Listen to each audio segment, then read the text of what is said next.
ఖచ్చితంగా ఇది చెప్పాల్సిన అవసరం ఉన్నదని తెలియజేస్తున్నాను. శ్రీ జాఫర్ హుస్సేన్ గారు, మినిస్టర్ గారు. గౌరవ సభ్యులు వెంకటరమణారెడ్డి గారు చెప్పిన ప్రస్తావన చాలా ముఖ్యమైనది అధ్యక్ష. ప్రతి పార్టీకి సంబంధించిన సీనియర్లు, ఆ వ్యవస్థ అందరూ కూడా అదే విధమైన సదాభిప్రాయంతో పోతే ప్రజాస్వామ్యం చాలా పటిష్టంగా ఉంటుంది.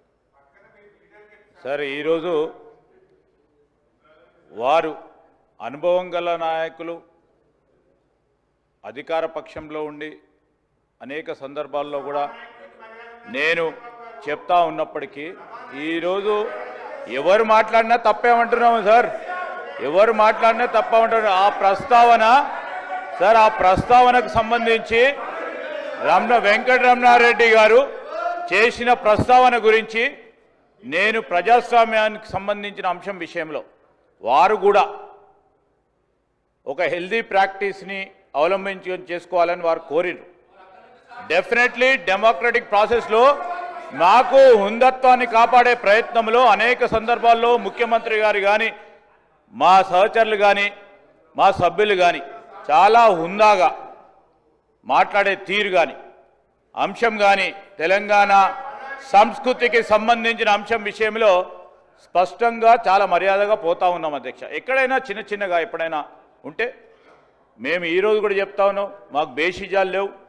ఒక గౌరవ సభ్యుడు చెప్పిన అంశాన్ని కూడా దృష్టిలో పెట్టుకొని ముందుకు నడుస్తాం. అదేవిధంగా వారు కూడా నడవాల్సిన అవసరం ఉంటుంది. గౌరవ సభ్యులకు సంబంధించిన పార్టీ సభ్యులకు సంబంధించి సీనియర్ నాయకులు ఉన్నారు, వారు కూడా వారి నాయకులను మొదటగా మర్యాదగా మాట్లాడే ప్రస్తావన తీసుకొస్తే కూడా బాగుంటా ఉండే. నేను నిన్నగా సార్ వారిని అంటా ఉన్నా, ఈరోజు ఈ గౌరవ సభ్యులకు ఈరోజు ప్రస్తావన చేసినప్పుడు మీ పార్టీ సమావేశాల్లో నా వెంకటరమణారెడ్డి గారిని కోరుతా ఉన్నాను, మీ పార్టీ సమావేశాల్లో మీకు సంబంధించిన మీ సీనియర్ నాయకులను కూడా కోరండి. First put your house order in first కేసులో, దాని తర్వాత ప్రస్తావన తీసుకొద్దాం, 10 మందికి చెప్దాం. మేమైతే తప్పకుండా చెప్తా ఉన్నాం, ప్రజాస్వామికంగా, మర్యాదపూర్వకంగా, గౌరవంగా గౌరవ సభ్యుల హుందత్వాన్ని కాపాడే కార్యక్రమంలో ఎక్కడ కూడా వెనుకాడకుండా ముందుకు తీసుకెళ్తామని గౌరవ శాసనసభ ముందట పెడతా ఉన్నాం. శ్రీ జాఫర్ హుస్సేన్ గారు.